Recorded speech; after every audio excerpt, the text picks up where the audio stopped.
Smart city खातीर केंद्र सरकार जर पुराय पैसे दिता तर त्या प्रकल्पाचे आम्ही स्वागत करपाक तयार आसात। मात केंद्र सरकार फक्त 50% पैसे दितले हाचो गोंयकारांक बरोच फटको बसपाचो आसा म्हण काँग्रेसीचे प्रदेशाध्यक्ष शांताराम नाईक उलयला। आरडीएक्स गोवा खातीर पणजेच्यान Sanjay Manoli. Ultimate conclusion I have arrived at is this, that if smart city project is not fully funded by central government, Goa is going to fall in a debt trap, serious debt trap.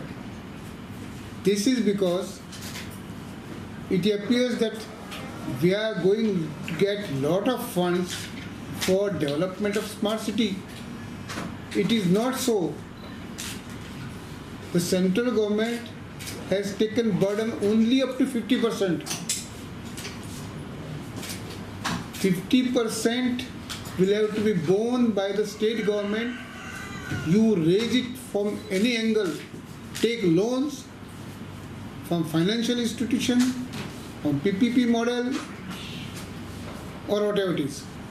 But you have to finance yourself the project of smart city, and if this happens, Goa is going to fall into debt trap. If you make this consciousness and say something, some people in the BJP circles, they are going to brand us as if we are opposing smart city. We are not smart city opposing. In fact, I took interest to ask questions in Parliament and got information. But it is the government of Goa, the Parrikar government, which failed to convince the Ministry of Urban Development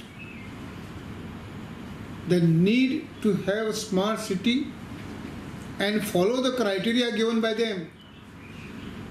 As a result, in the first phase, 20 cities were chosen by the central government, but Goa was excluded.